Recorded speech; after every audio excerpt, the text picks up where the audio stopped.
All right, what's going on, guys? Trev back again, here to bring you another video. This one's going to be doing my review for episode 16, the season finale now for Fear the Walking Dead season 7.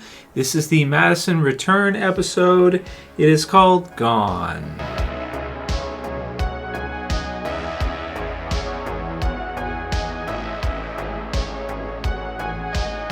Alright dudes, and spoiler warning if you guys have not seen this episode yet for Fear the Walking Dead Season 7. So, our final review for Fear the Walking Dead Season 7, we now get to see the last episode for this season. And I think that the finish off for this season is really big because you have a big episode 15. And now with Gone, we have a huge episode 16. So this one ended up being, even bigger than I thought it was going to be, I think. I thought it was at parts kind of epic to finally see some scenes here and the meeting between Morgan and Madison. So this is one that was, I think, many years in the making. People have been theorizing that maybe Madison survived the stadium back since the season 4 mid-season finale, and in this episode we see that yes, that is the case. But I like the way they did it though, because even though Madison did survive, she's not really the same Madison that we knew back before in the first half of season 4 and prior. So with her meeting Morgan in this one, they tie it in nicely with Padre and kind of that whole setup that a lot of us probably had almost forgotten about at this point. And by the final scene of this episode, I think it fits in really nicely. It makes sense why Alicia couldn't find Padre. She was looking for it. She'd kind of heard of it.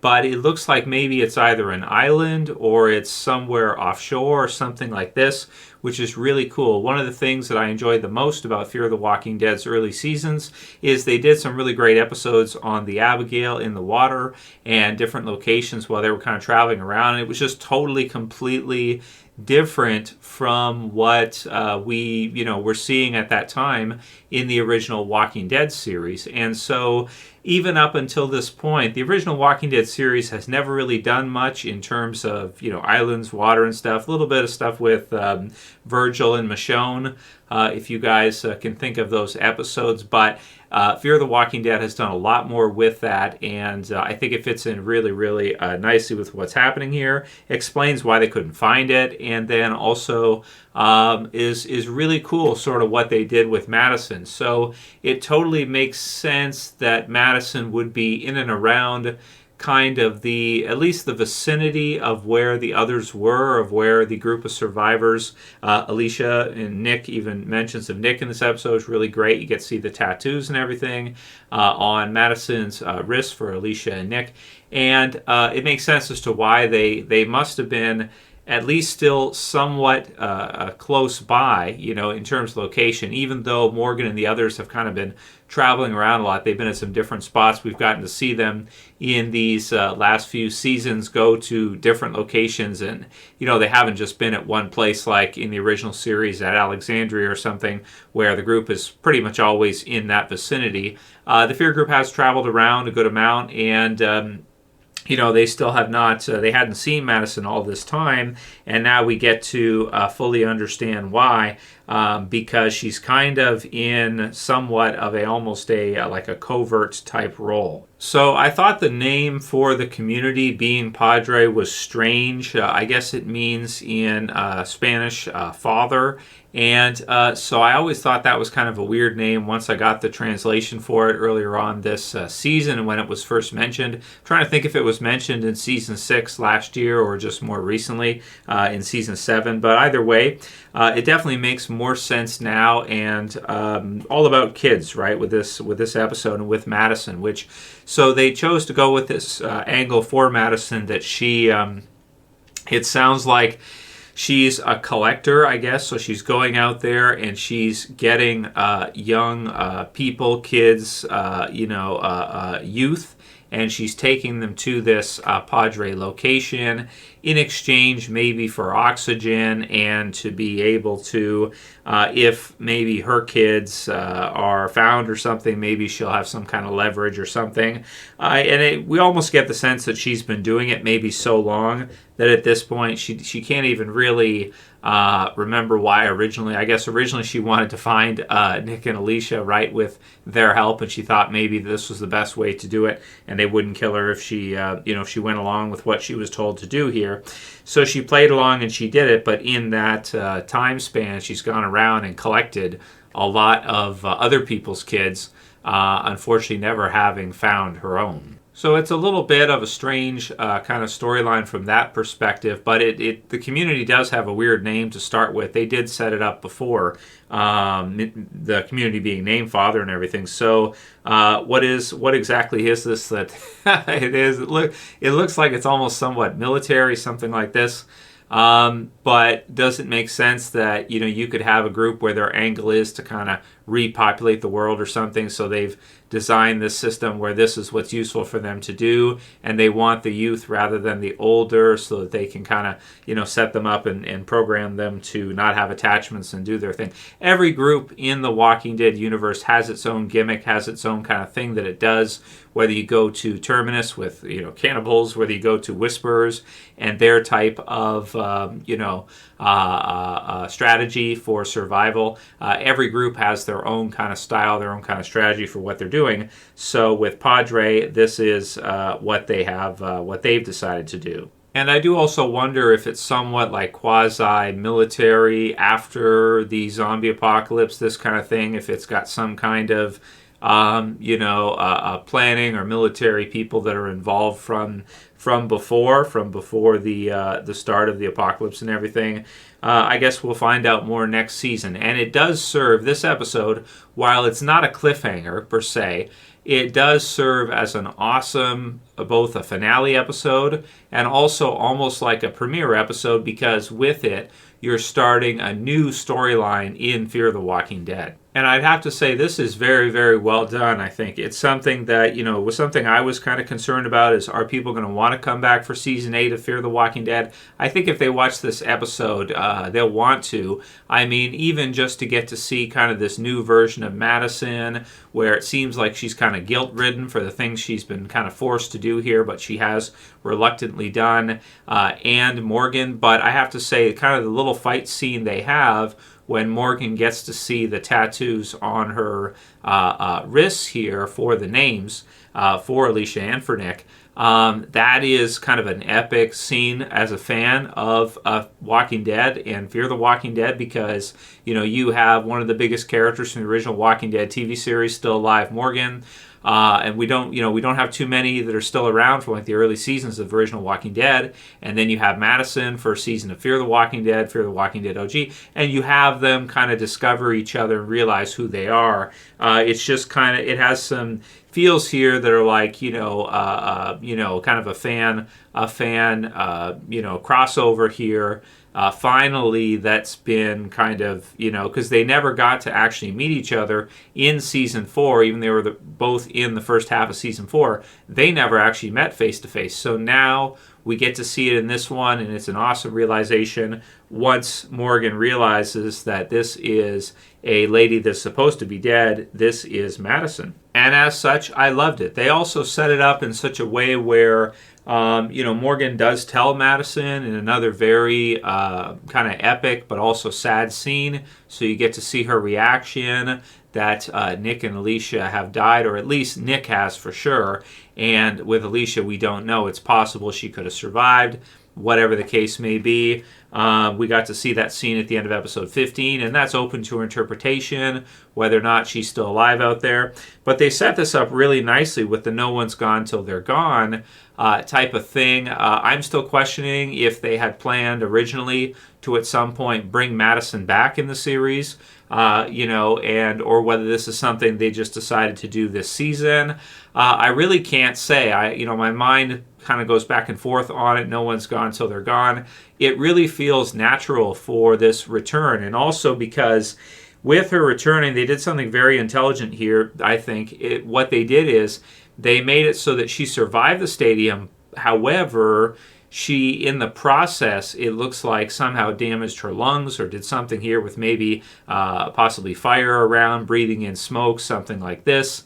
And, was able to kind of get out of there, but didn't leave unscathed. She did actually get injured. She has a serious breathing problem, which is, is what it is. Kind of scary also with the world situation the last couple of years. That's been in the news a lot. Breathing and stuff, and illnesses related to breathing. So anyway, we'll leave it at that. But it's an awesome kind of continuation. It makes it feel very natural that, okay, so it's almost like a halfway. It's like, okay, she didn't just survive unscathed and it, to where it feels totally ridiculous that she could still be here. She got out of there, but she didn't get out of there unscathed. She did get injured. She is suffering from a lung condition, it seems, after whatever happened there, smoke inhalation, fire, everything around this burns, internal, whatever happened there. So it does make it fit in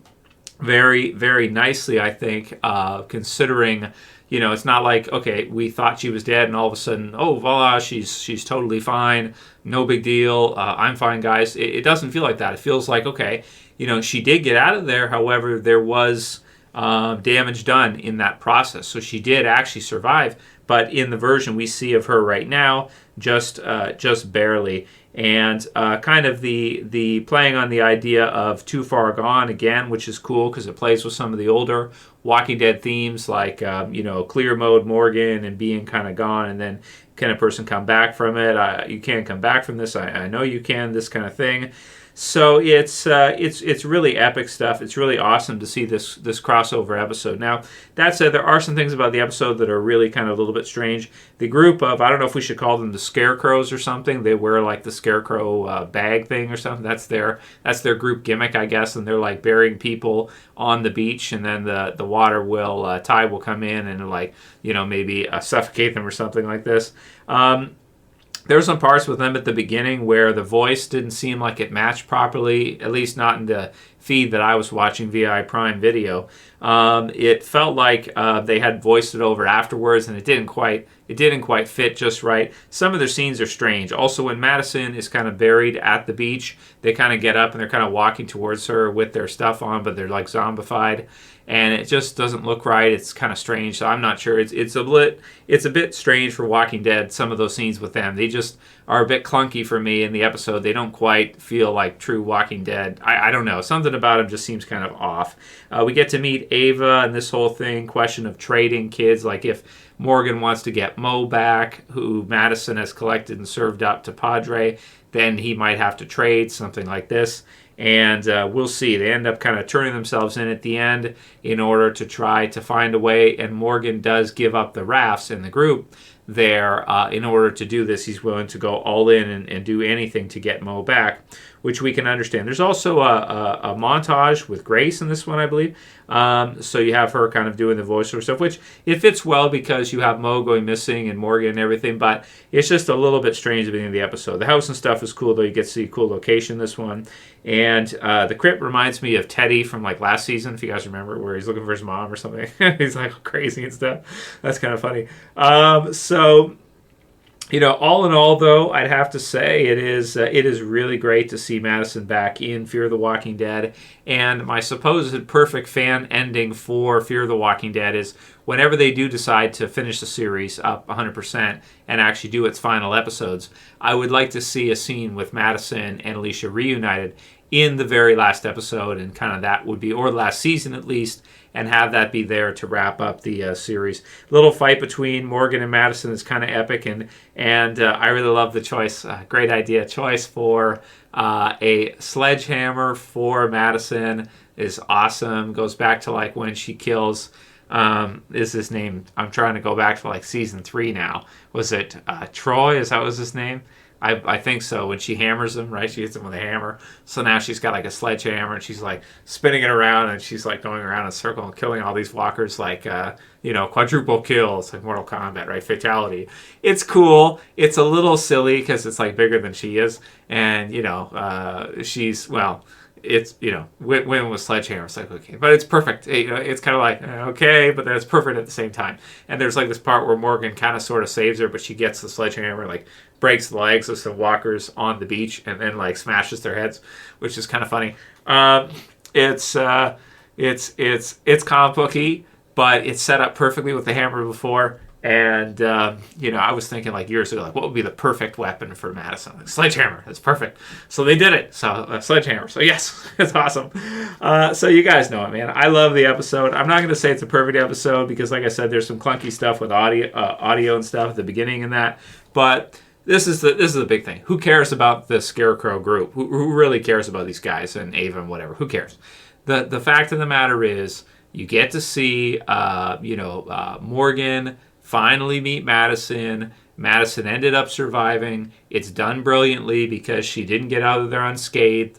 You see her as kind of like a shadow of her former self in this one, almost like a mini villain for a little bit. Well, she kind of is, taking Mo and stuff, and then kind of starting to click with Morgan after, letting him know that you're dealing with something bigger here with an awesome setup for next season. So I would give it a 10, but the audio and stuff and the group with the Scarecrow group just feels clunky to me. It just doesn't quite feel right. Maybe they rushed it or something, and the audio where their location was didn't fit, so they had to voice it over later, and it just didn't quite fit right. But I would say the water and everything's really nice again, too. Goes back to some of the earlier seasons. So I want to give it a 10, but like I said, I can't because it's kind of weird. And the storyline, it is a little odd, but does it make sense? Like, is it possible that there could be a protocol that given the end of the world apocalyptic scenario, that there could be a military group that would have a protocol that would say, do this and go out and recruit all the young and don't take the old because they'll be too,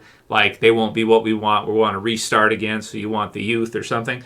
Definitely, I could see something like that. I don't know if that actually exists. I've never heard of that, but it's possible. I've read some other stuff that's kind of crazy from our authorities and stuff. The different protocols and stuff they have. Did you guys know that the CDC actually has a zombie apocalypse protocol? They actually do. It's on their website. It's kind of strange. Like, in case of zombies, do this. It's got like all these steps and stuff. I think it's like half a joke, but then it's sort of half serious too. So anyway, I'm going to give this one a 9 out of 10. I think that's fair, but it is epic to see those scenes. And again, it's got awesome setup for Season 8, but then kind of the ultimate setup is that, no one's gone till they're gone. Awesome setup here. It allows for a potential, in the next few years, or whenever they decide to end Fear, a potential reuniting between Alicia and Madison, which would be the perfect ending. It's got to mean something. Then that would be the perfect ending for the series if they could do that.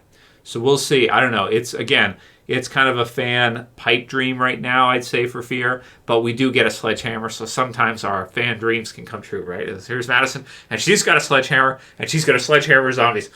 I'm in, 100%. Okay, comments below. That's it for this video, guys. See you guys soon for another. As always, it's Trev saying peace. Later, guys. See you soon.